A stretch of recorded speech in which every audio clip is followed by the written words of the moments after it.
Hello, everybody. My name is E-Train, and welcome to the E-Train Talks podcast. Today, I'm going to be interviewing author Erika Lewis. Erika is a graduate of Vanderbilt University. She loves wandering the halls of museums and, well, writes amazing books. What more can I say? People all over the world. That's right, the E-Train Talks podcast has gone international.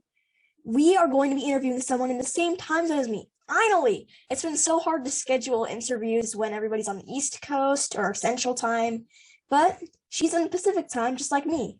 So, without further ado, put your hands together for Erika Lewis, author of the middle grade fantasy read Kelcie Murphy and the Academy for the Unbreakable Arts. Before we begin the interview, would you mind sharing a little bit about your middle grade novel, Kelcie Murphy and the Academy for the Unbreakable Arts? I would love to do that. And I don't want to give away too many spoilers since this is just book one. But this is the story of 12-year-old Kelcie Murphy, who was abandoned at a very young age. So she has no memories of anything in her life prior to being abandoned. And her most important thing in life is to find out who her parents are. But there's literally been no hope until she turns 12. And that's when everything changes. She gets dragged back to Boston after moving from foster home to foster home. And I should say miserable places from miserable places, things that are done on purpose in this story. So it's not just about being torturous to Kelcie. Well, I guess it is, but not from the system perspective. But for her, it all begins with a field trip to a museum and a moment in time where she's forced to unleash a horrible evil. And when that happens, she has to make a choice of whether she's going to follow after this horrible thing that she did and these crazy creatures and these that were attacking her, or she's going to stay in her life where she is. And of course, she goes on her journey and somehow ends up at the Academy for the Unbreakable Arts. How's that? If you want to learn more about Kelcie Murphy and the Academy for the Unbreakable Arts, you can go on Erika Lewis's website, or you could check out my book review podcast of Kelcie Murphy and the Academy for the Unbreakable Arts. So my first question for you, Erika, is Kelcie Murphy and the Academy for the Unbreakable Arts revolves around Celtic mythology. As a fan of mythology myself, I really want to know, is there any particular reason you chose to incorporate Celtic mythology in Kelcie's story over other mythologies? Yeah, so I used to live in the UK, and we're frequent travelers to Ireland, Scotland, and England and Wales. My family's background is European, which when you talk about Celtic mythology, it actually encompasses all the way across Europe. There are multiple Celtic mythologies. This specific book is actually set in a particular branch of that. We'll call it, it's called Irish mythology. So when you read the story, a lot of things will feel different to you because they're not your Welsh mythology, which is King Arthur, and everything is got its own little region and stories. So I specifically wanted to tell the story about the principal at the school. So I was on this crazy trip all the way through the Highlands in Scotland. I dragged my kids, they were about your age, all the way up there. And they were like, oh, how many times do we have to get off the bus and stare at a ruin? And I was like, well, we're almost there.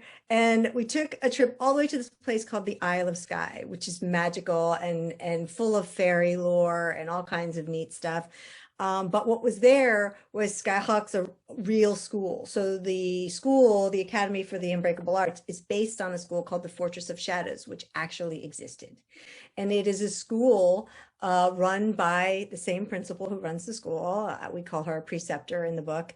And she taught all of the biggest heroes in Ireland how to fight with martial arts and magical weapons. There are almost everything about the school and the test to get in. A lot of that's all taken right out of real mythology. And so that was the inspiration. And she was a part of Irish mythology.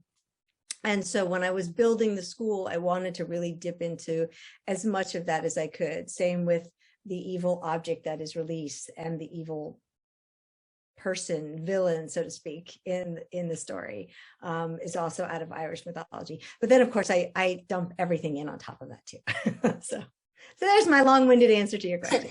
Well, I had no idea that there were different kinds of Celtic mythology. I didn't know that Irish mythology was like an individual kind of the whole scale. Yeah. And also, I didn't know that the Academy for the Unbreakable Arts is based on a real school. That's so interesting. Yeah.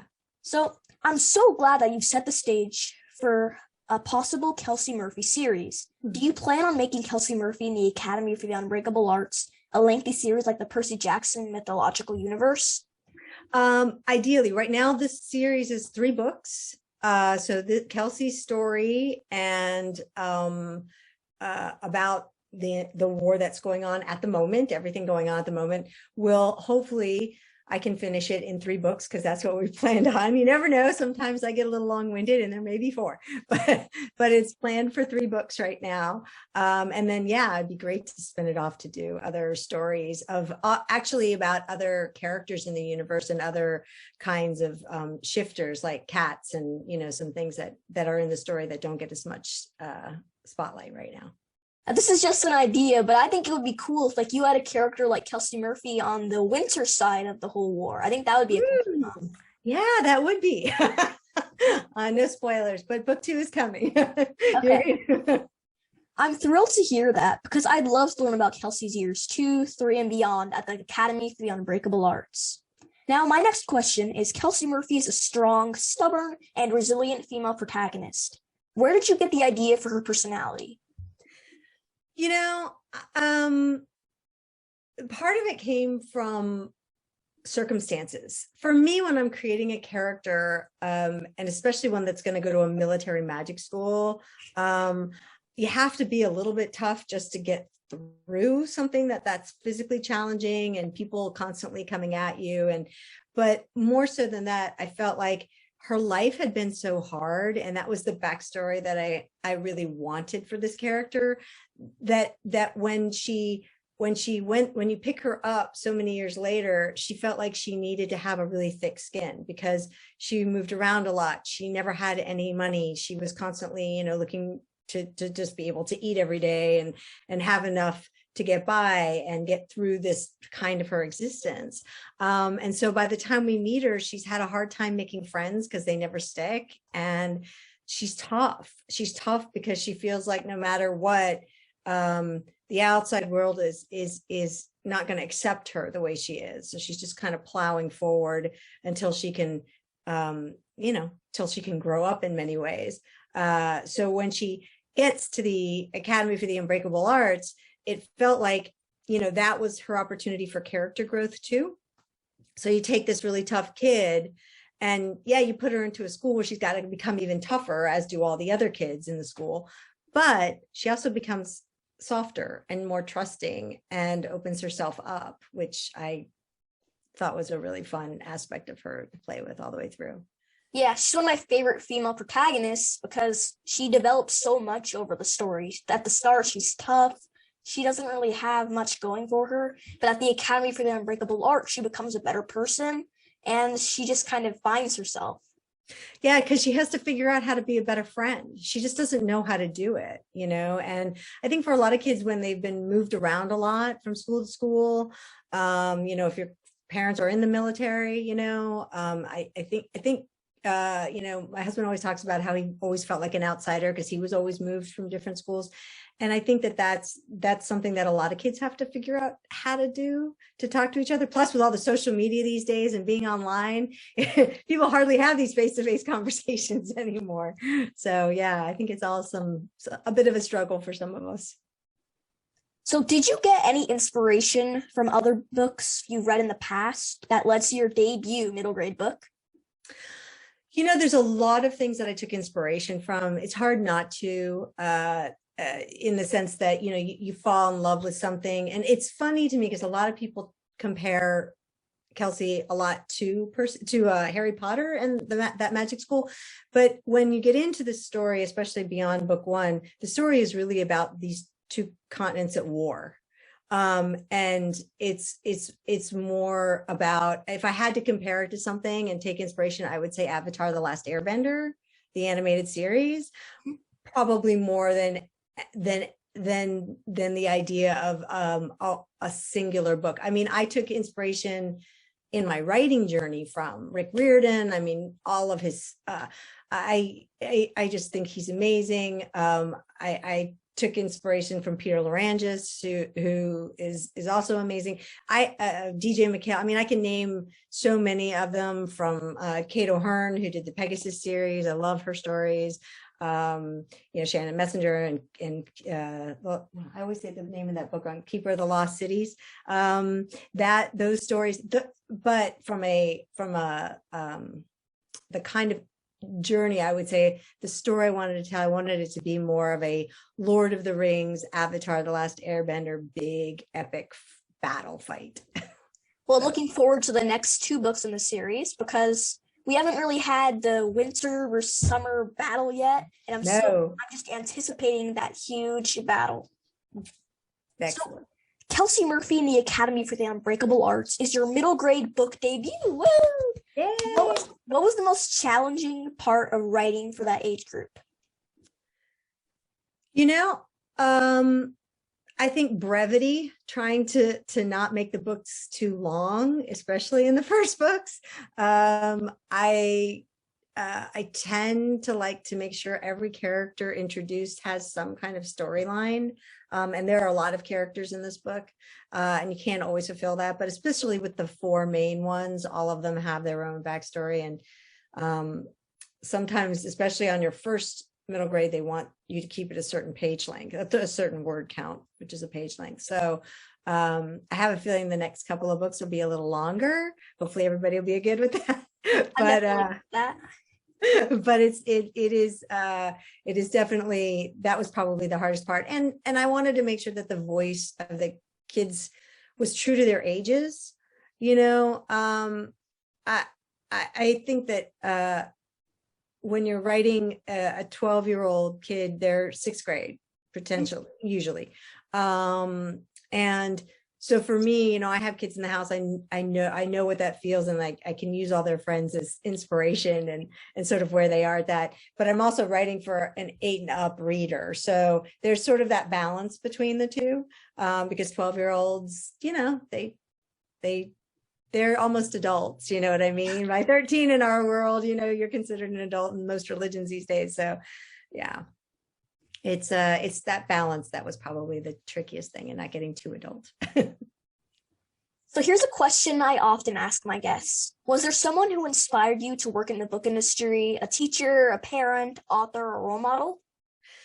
Yes, for me, I guess there was probably 3 people, maybe 4. The first person was a teacher, and actually in high school, I had a very difficult time learning to read. And it wasn't until I was in my freshman year of high school, I think it was, that my teacher noticed that part of my problem was comprehension. Like, I could read, but I was only catching parts of the phrases and words. I was missing the outside of the page, which is it's a form of dyslexia, but it's not. You're right, what most people have.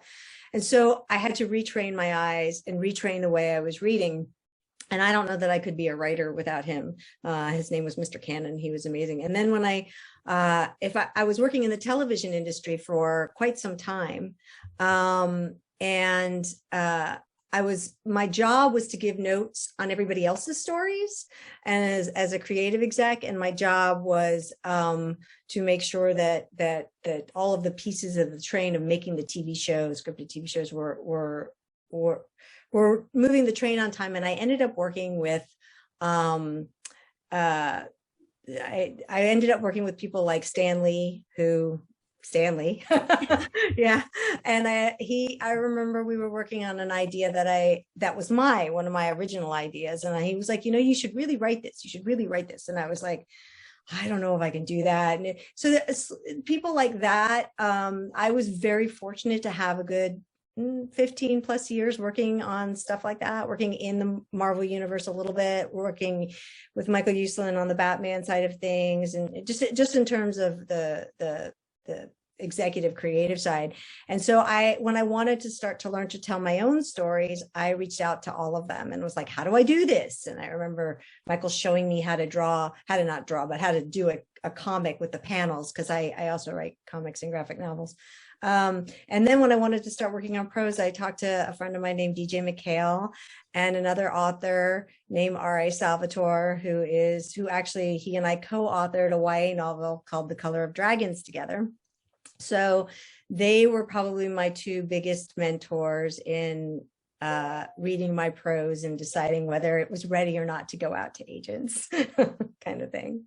Well, I just had to write down all those names. They all sound like amazing people. Mr. Cannon, Stan Lee, DJ McHale, Michael Uslan. They all sound like amazing people, and they were great inspirations for you. Thank you. They were, all of them. So my listeners really want to know, and I do too, what is your favorite middle grade book? Okay, I have so many. I love The School of Good and Evil. Soma Chainani's books are amazing. I love Wings of Fire, which I actually have a copy of right here. But my most recent favorite middle grade, I just finished The Last Quintista. I will say that as a middle grade, I was a little, this book had moments of scaring me. But it was groundbreaking and brilliant, and I absolutely thought if I was going to recommend one for today, it would be that for sure. Well, I really have to read The Last Quintista, but I just have so many books I have to read. I'm definitely going to get to reading The Last Quintista. Yeah. So my final question, I asked this question to all of my guests: if you could be any character in any book, who would you be? If I could be any character in any book, who would I want to be? Well, if I could be any character in any book, I'm going to qualify it because most of the characters in middle grade novels are put through all kinds of torture. I mean, I would love to be Apollo, but not necessarily in Rick Riordan's Apollo series. so tortured. Yeah. I would like to be I don't know. I think if I could be anybody in my own Kelcie Murphy series, I probably would want to be maybe Brona. I think that would be really cool without giving away too many things. And then, yeah, I think she would probably be the one I would want to be in my own story. Well, there's nothing wrong with choosing a character from your own book. And Brona is brilliant. They're a great fighter, and they're just really smart. So they're a great character to be. Yes, I agree. So thank you so much for taking time out of your day to be interviewed, Erika. Yeah, it's been great. Thank you for having me. And to all of you listening, I highly recommend Kelcie Murphy and the Academy for the Unbreakable Arts, as well as all of Erika's books. You can follow her on Twitter at Erika Lewis, as well as on Instagram at Erika Lewis. Stay safe and happy reading.